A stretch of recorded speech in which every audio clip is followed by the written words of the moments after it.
At 1 o'clock in the morning, I heard 3 soft knocks on my door. I opened the door. My daughter collapsed into my arms. Clara, my beautiful, brilliant Clara, fell against me like a broken doll, her breath coming in shallow, ragged gasps. She looked up at me with her one good eye and whispered through cracked lips, "Mama." He beat me because of his mistress. I guided Clara inside, lowered her onto the sofa, and walked to my bedroom. I put on my old police uniform, then picked up my mobile and texted my lawyer, "The plan starts now."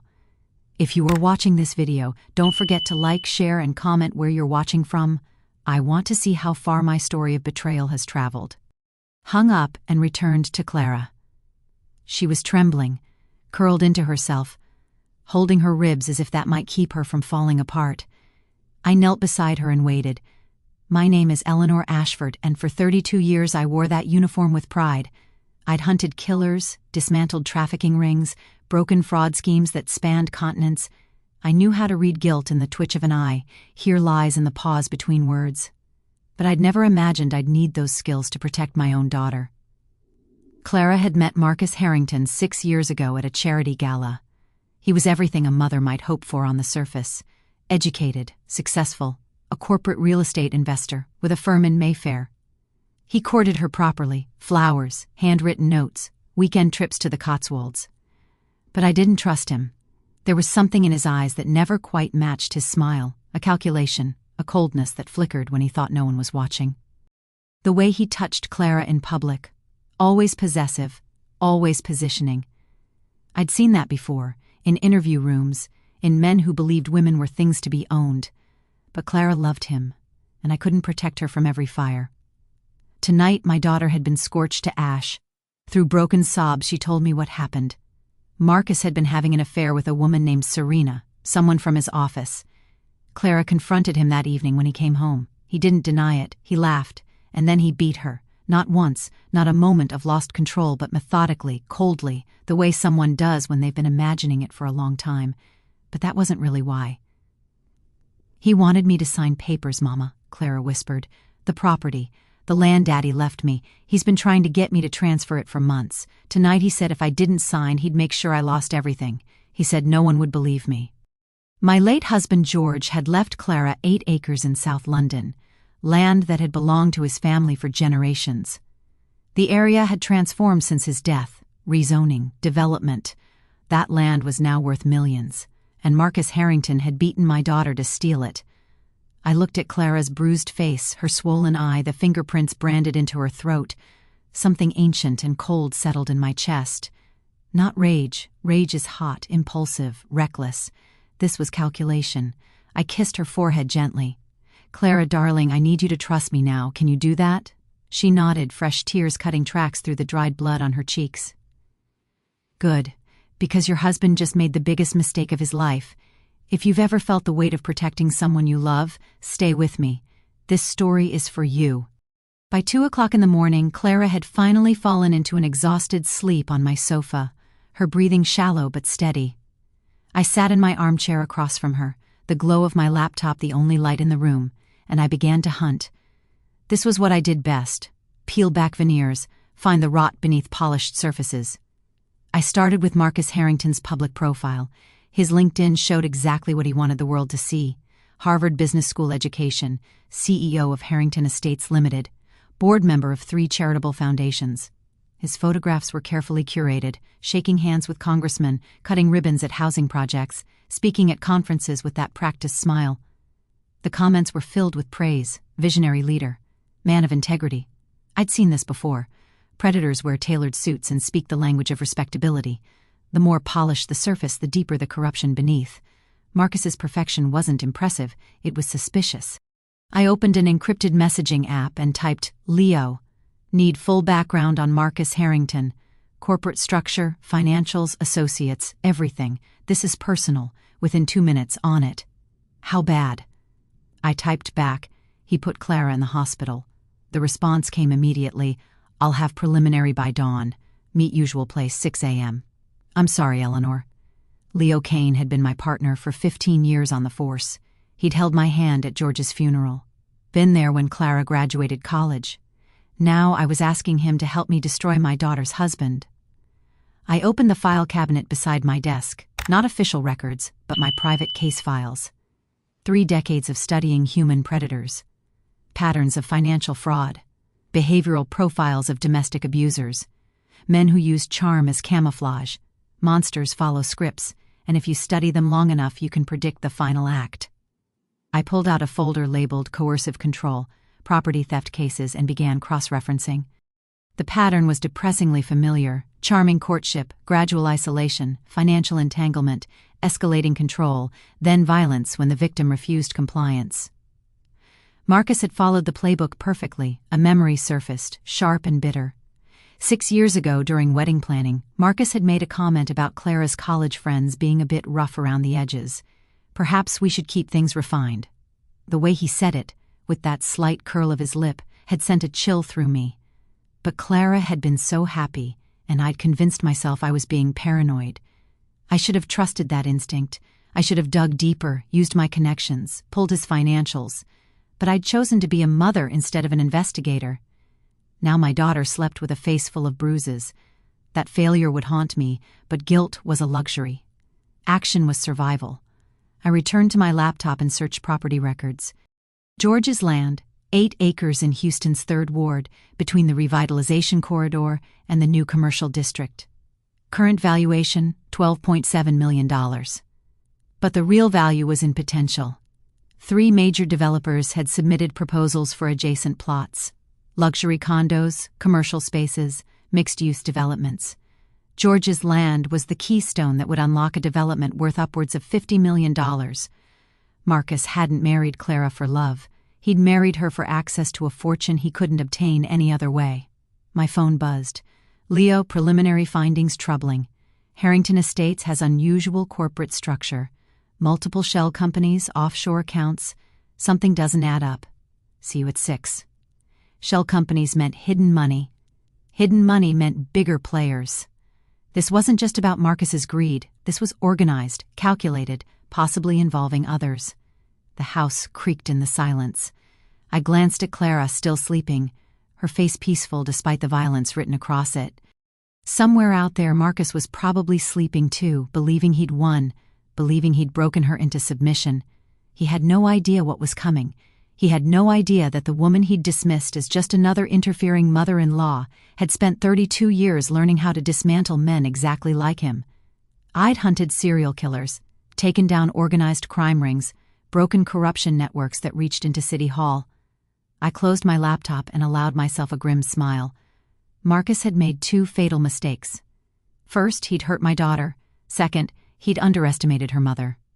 In just over an hour, I'd meet Leo and begin piecing together the full scope of Marcus's operation. Then we'd take everything from him: his reputation, his wealth, his freedom. Clara stirred on the sofa. I walked over and gently adjusted the blanket around her shoulders. "Sleep, darling," I whispered. "Mama's going to make this right. Have you ever ignored a gut feeling you wish you'd trusted? Keep watching." The cafe sat on a quiet corner in downtown Houston, the kind of place that opened before sunrise to catch shift workers and insomniacs. Leo and I had been meeting here for 20 years, first as partners comparing case notes over burnt coffee, later as friends seeking refuge from retirement's strange silence. The owner, Maria, knew us well enough not to ask questions when we claimed the corner booth at dawn. Leo was already there when I arrived, hunched over his laptop, 3 empty espresso cups forming a small fortress around his workspace. He looked up as I slid into the booth, and I saw the exhaustion etched into his face, the kind that comes from working through the night on something that matters. His gray hair was uncombed, his reading glasses perched on his nose, but his eyes were sharp as ever. "Eleanor," he said quietly, closing the laptop slightly as if shielding me from what was inside. "How's Clara?" His voice carried the weight of genuine concern.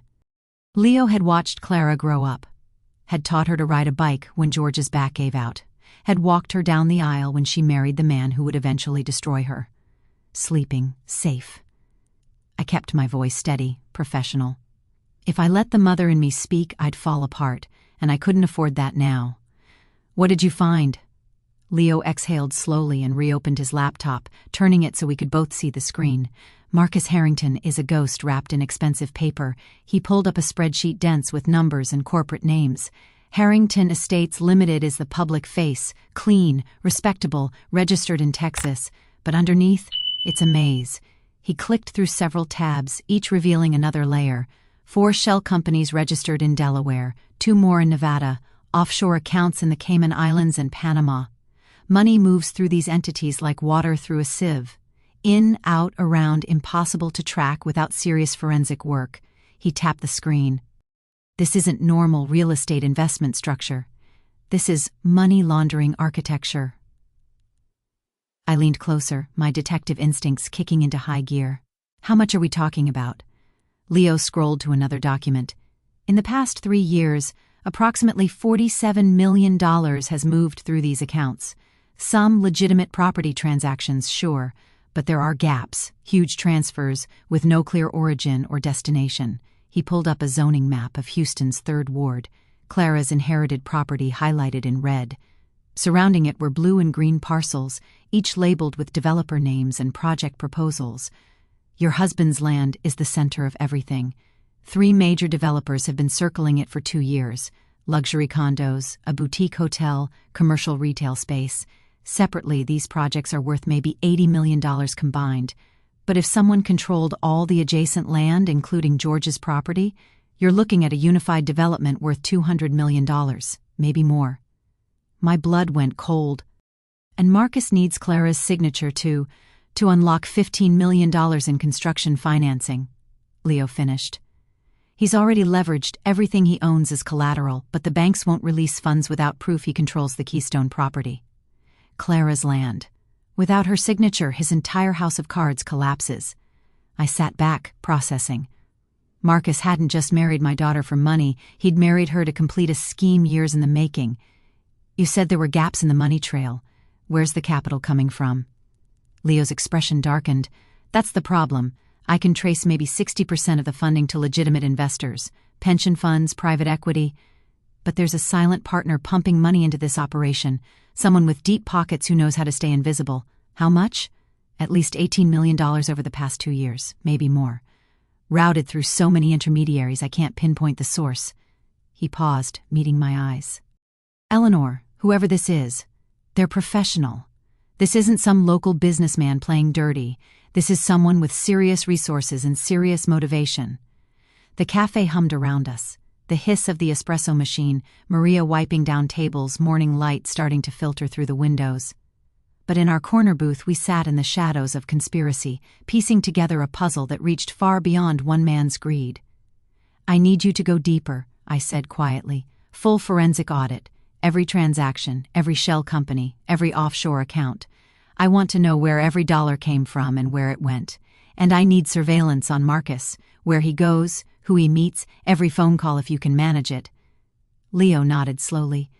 That's going to take time, and some of it won't exactly be legal. I held his gaze.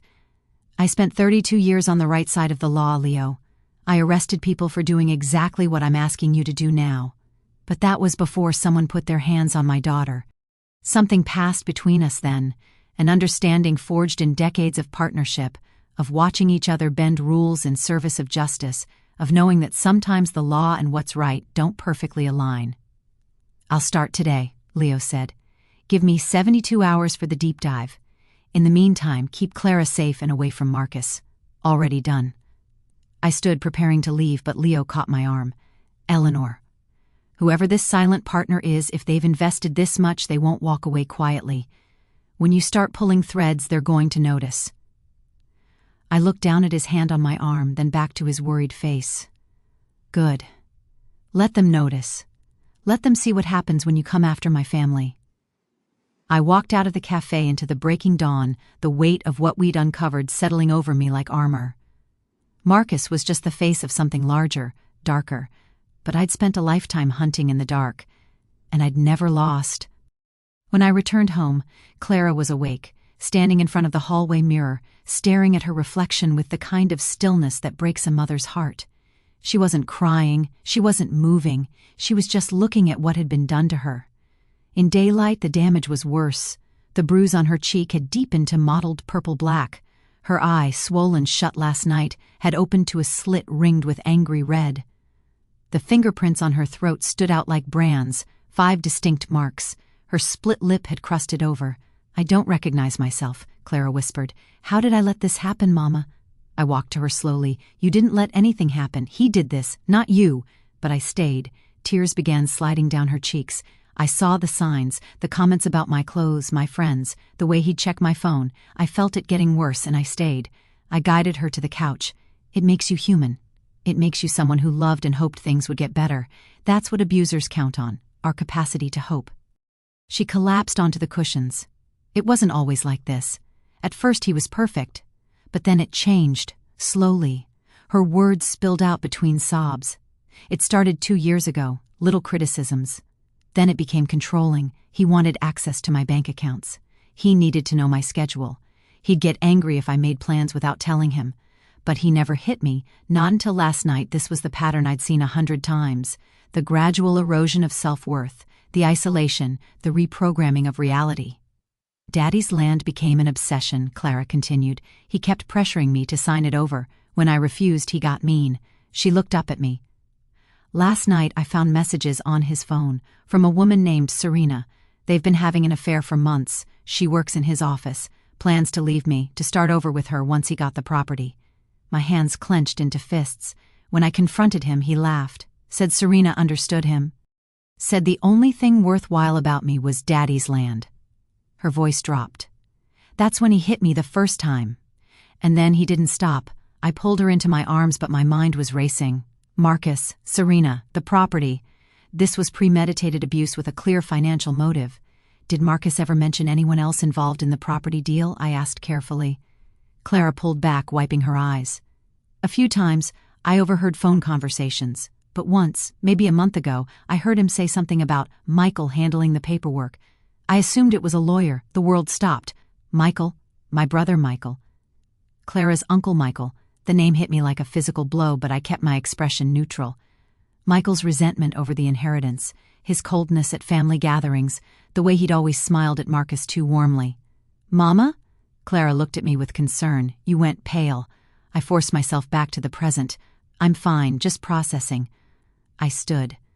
"Clara, you can't stay here. Marcus knows where I live. We need to get you somewhere safe. What are you going to do?" I looked at my daughter. Broken, bruised, but still trusting me. "I'm going to investigate him. I'm going to find every dirty secret, every hidden account, every lie, and then I'm going to destroy him." Within an hour, I'd driven Clara to Leo's secure apartment, a place he kept for witnesses who needed protection. Safe, with reinforced locks, security cameras, no paper trail. "You'll be safe here," Leo told her gently. "You call me if anything feels wrong." Clara retreated to the bedroom. Once the door closed, Leo turned to me. "Michael? Your brother Michael? I don't know for certain, but if it's true..." I couldn't finish. "I'll find out," Leo said quietly. "If Michael's involved, I'll prove it." I looked toward the closed bedroom door and made a silent vow. Family or not, anyone who had hurt Clara would pay the full price. If this story is touching your heart, please subscribe. We're just getting started. After leaving Clara at Leo's apartment, I drove in silence, gripping the steering wheel until my knuckles turned white. Michael. My brother Michael. The name echoed in my mind like a curse I couldn't shake. I pulled into an empty parking lot and called Leo. "The shell companies you found, can you trace the ownership?" Within minutes, my phone buzzed with a document. I opened it with dread pooling in my stomach. Ashford Holdings Limited registered owner Michael James Ashford, my brother. I closed my eyes and remembered. We were children again, Michael and I, standing in our father's study. Dad had just announced I'd received a full scholarship to the police academy. Michael stood in the corner, 14 years old, his face twisted with jealousy. "Why is it always Eleanor?" he'd muttered that night. Eleanor the smart one. Eleanor the responsible one. The resentment festered through the years. When I married George, a successful architect with family land, Michael's congratulations felt hollow. And when George passed, leaving the 8 acres to Clara directly, Michael thought it was theft. "That land should have been split among the family," he'd said at George's funeral, his voice cold. I'd been wrong to let it go.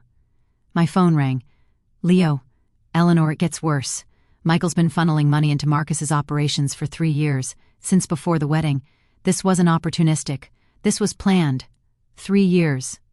Michael had befriended Marcus, helped him court Clara, all while plotting to steal her inheritance. How much, I asked. Close to $2 million.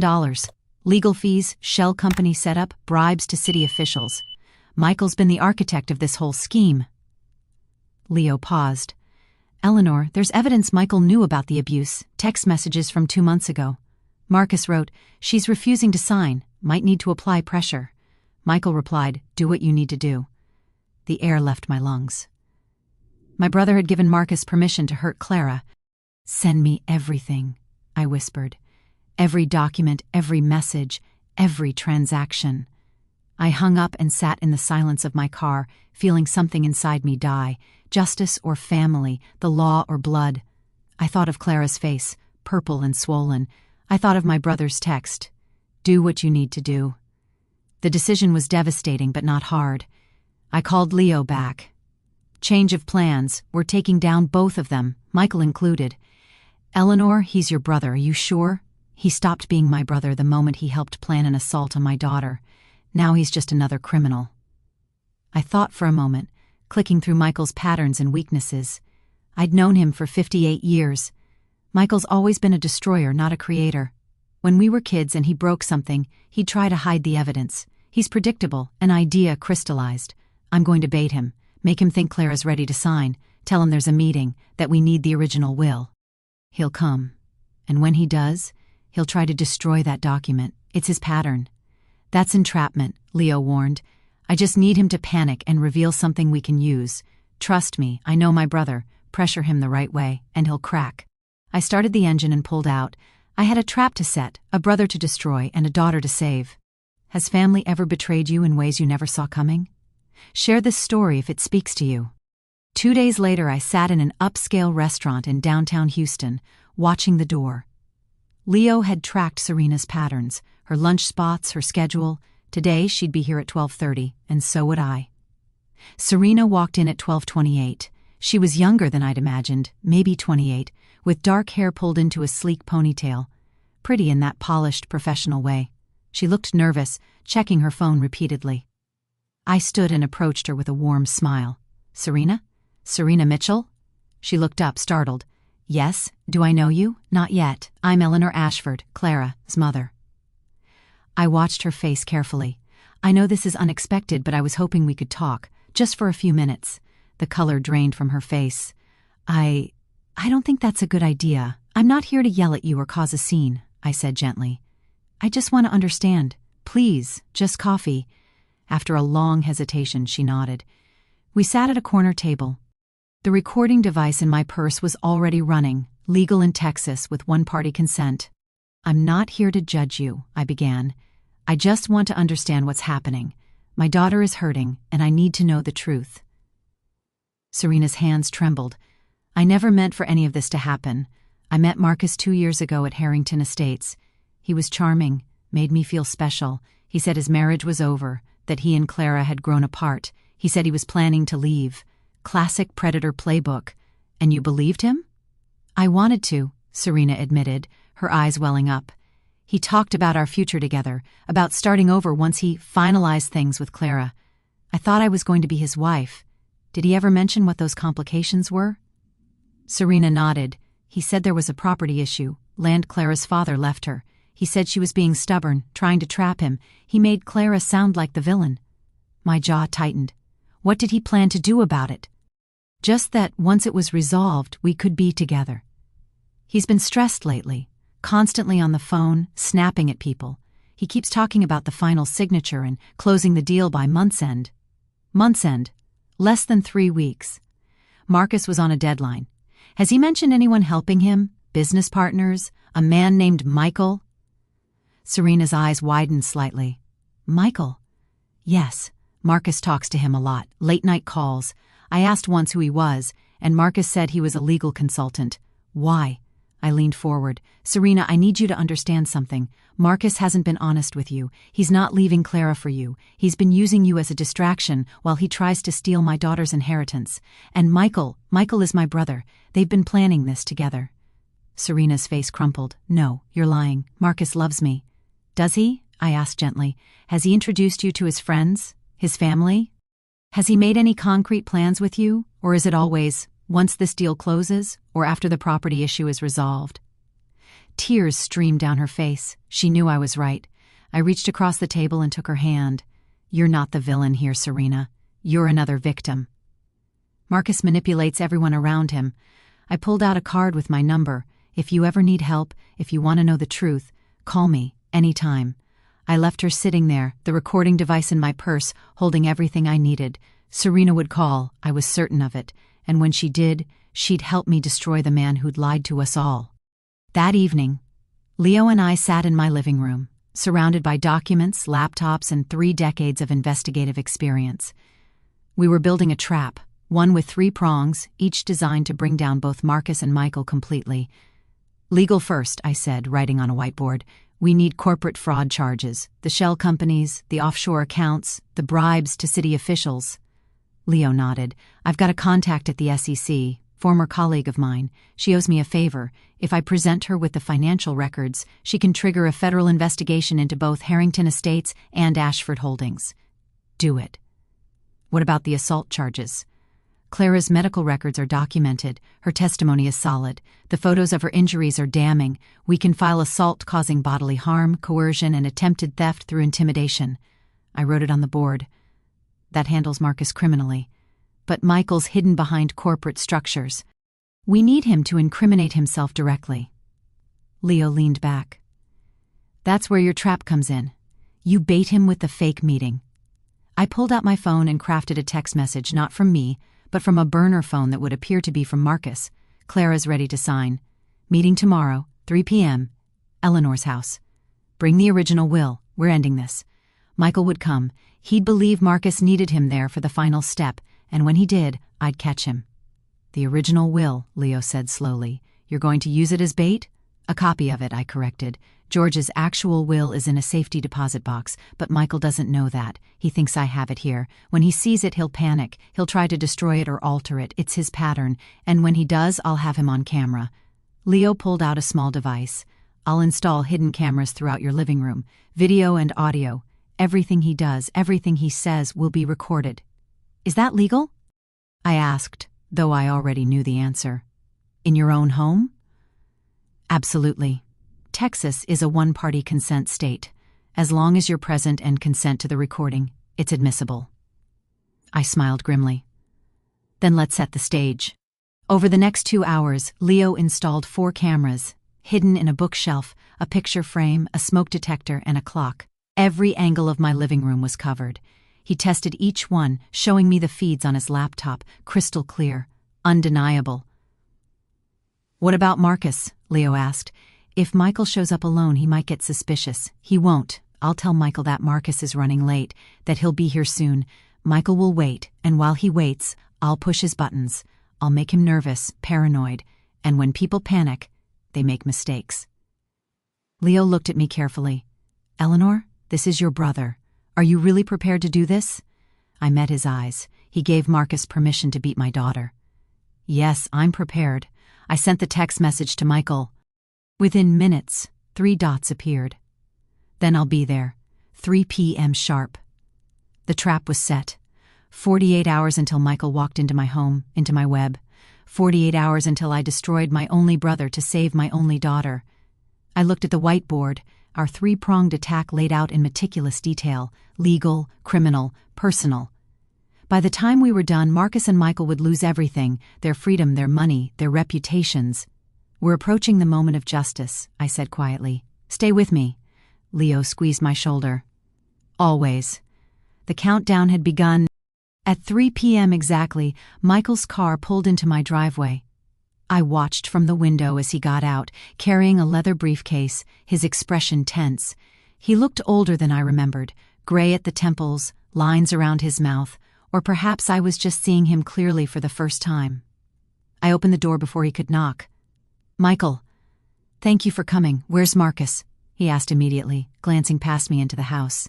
Running late, traffic, he'll be here soon. Come in. He hesitated, then stepped inside. I led him to the living room where the cameras were waiting, hidden and recording. He sat on the sofa, briefcase on his lap, fingers drumming nervously. "Can I get you anything? Coffee? Water?" "No, I just want to get this done." His voice was clipped, impatient. I sat across from him, studying his face. This was my brother, the boy who'd pushed me on swings, who'd cried when our dog died, who'd held my hand at our mother's funeral. And yet, here he sat, complicit in my daughter's assault. "Michael, before Marcus arrives, I need to ask you something." I kept my voice calm, conversational. "Did you know he was going to hurt Clara?" His face went pale. "What? Eleanor, I don't know what you're— Don't lie to me." My voice turned to ice. "I know about Ashford Holdings. I know about the shell companies, the offshore accounts, the money you've been funneling to Marcus for 3 years. I know everything." Michael stood abruptly. "I don't have to listen to this. Where's Marcus? Marcus isn't coming. He was never coming. This meeting was only ever for you." His eyes widened as realization hit. "You set me up. I gave you an opportunity to incriminate yourself. And you took it." I pulled out a folder from beside my chair. Shell company registration documents, financial transfers, text messages between you and Marcus, including the one where you told him to do what you need to do to get Clara to sign. Michael's face twisted with panic and rage. "You can't prove any of that means what you think it means. Can't I?" I pulled out a document, a copy of George's will. "This is what you wanted, isn't it? The original will, the thing standing between you and millions of dollars." His eyes locked onto it, and I saw the moment his panic overwhelmed his reason. "Give me that." "Why? So you can destroy it, alter it, make it disappear like you've made so many other inconvenient things disappear?" He lunged forward, snatching the document from my hands. For a moment, he just held it, trembling. Then he did exactly what I knew he would. He started tearing it to pieces, ripping the pages with desperate fury. "There," he gasped. "It's done. You can't prove anything now." I stood slowly, my voice quiet and deadly. "Michael, that was a copy. The original is in a safety deposit box where it's been since George died. But what you just did, destroying what you believed was legal evidence, that's a crime. And it's all on camera." His face went white as I pointed to the hidden devices. 4 cameras, every angle, everything you said, everything you did, all recorded. You can't." He was hyperventilating now, backing toward the door. "I can, and I will, because you helped Marcus plan this. You funded it. You knew he was going to hurt Clara, and you gave him permission. You're just as guilty as he is." Michael collapsed back onto the sofa, his head in his hands. And then he started talking. The panic, the guilt, the fear, it all came pouring out. "It wasn't supposed to be like this," he sobbed. "Marcus said he'd just convince her, pressure her.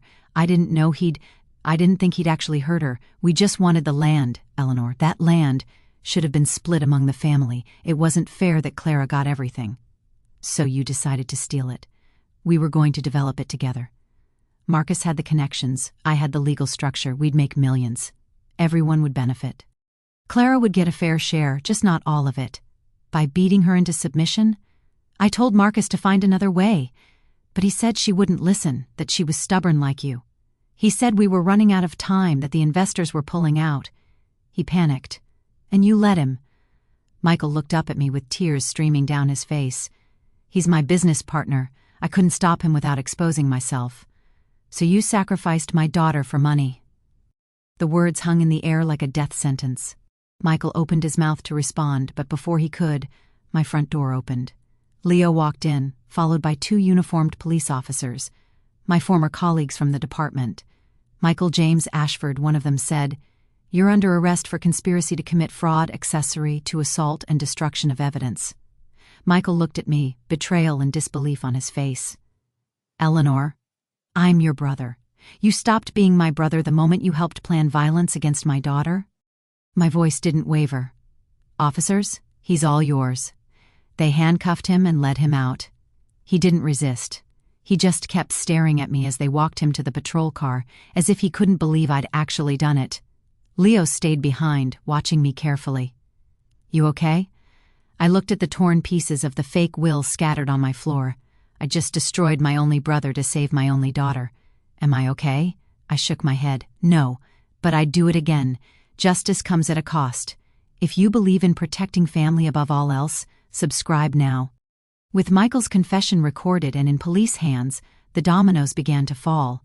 That same evening, armed with evidence of corporate fraud, assault, and conspiracy, the police executed simultaneous raids on Marcus's office and his home.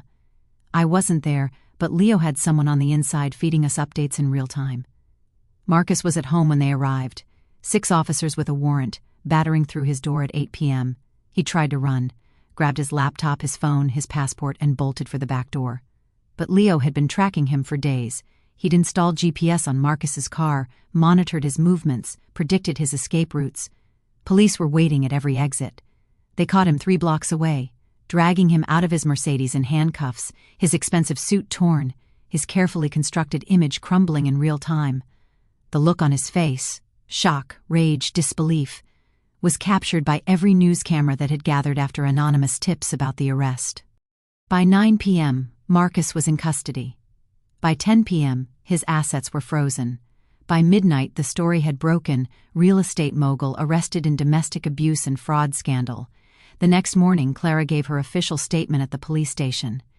I sat beside her, holding her hand as she recounted every detail: the abuse, the coercion, the assault. Her voice shook, but she didn't cry. She was done crying. The medical evidence was submitted: photographs of her injuries, doctor's reports, the fingerprints still visible on her throat 3 days later. Undeniable. Damning. Serena was brought in as a witness. She corroborated the timeline, confirmed Marcus's lies, provided text messages that showed his manipulation. She looked smaller somehow, diminished by the realization that she'd been a pawn in someone else's scheme. But she told the truth, and her testimony sealed Marcus's fate. Marcus was charged with assault causing bodily harm, conspiracy to commit fraud, attempted theft through coercion, and witness intimidation. The bail hearing was swift and merciless. The judge, reviewing the evidence and the flight risk, denied bail entirely. "Mr. Harrington, you're a danger to the victim and the community," the judge said flatly. "You'll remain in custody until trial." Marcus's lawyer protested, but it was futile. Within 48 hours of Michael's arrest, Marcus Harrington, CEO, philanthropist, respected businessman, was sitting in a jail cell, his empire collapsing around him. Harrington Estates Limited imploded, investors fled, partners scrambled to distance themselves, properties were seized, accounts frozen. The development deal that had consumed Marcus's life, the scheme that had cost Clara so much, disintegrated overnight. Michael, in a neighboring cell, faced similar charges: conspiracy, fraud, accessory to assault. His legal career was over, his reputation destroyed, his family legacy tarnished beyond repair. The media coverage was relentless. Cameras camped outside the courthouse. Reporters dug into every corner of Marcus's life, uncovering other victims, other lies. Women who'd worked for him came forward with stories of harassment, intimidation, abuse. The charming facade shattered completely. I watched it all unfold from my living room, Clara beside me on the sofa. She was quiet, processing, healing. But there was something new in her eyes, not just pain, but resolve. "It's really over?" she asked softly. "It's over," I confirmed. "They're both going to prison." She leaned her head on my shoulder. "Thank you, Mama." I kissed her forehead, always. 6 months later, I stood in a crowd of 200 people, watching my daughter cut a red ribbon with hands that no longer trembled. The sign above her read, "Ashford Haven, a safe place to heal." Clara had transformed George's 8 acres into something beautiful, not luxury condos or commercial developments, but a residential support center for domestic abuse survivors, a place where women could stay for free while they rebuilt their lives. Counseling offices, job training facilities, a children's center, gardens where trauma could be processed in silence and sunlight. Marcus had been sentenced to 8 years in federal prison, Michael to 6. Both men had been stripped of their assets, their properties sold to pay restitution and legal fees. Clara had received every penny she was owed, and she'd used it to build something that would help countless others. The opening ceremony was packed with survivors, advocates, city officials, and reporters. Clara stood at the podium, her face healed, her voice strong.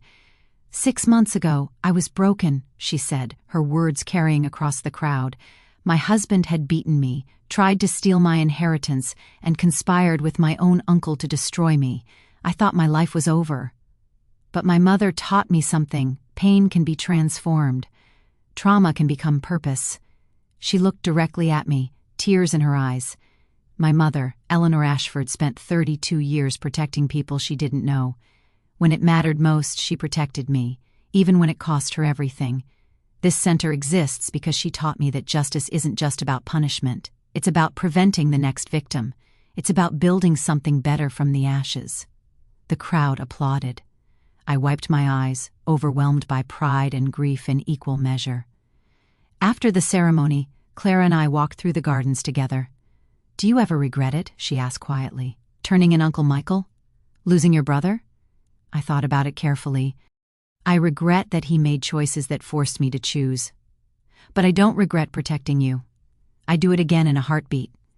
He was family, so are you. And family protects family, even from other family. We walked in silence for a while, surrounded by the beauty Clara had created from her pain. Ashford Haven would help hundreds of women escape situations like hers. It was George's legacy transformed into something he'd be proud of. That evening, I returned home and opened my closet. The uniform jacket hung there, badges gleaming in the dim light. I'd worn it for 32 years. I'd put it on one last time to save my daughter. Now it was time to let it go. I took it off the hanger, folded it carefully, and placed it in a storage box. My career was over.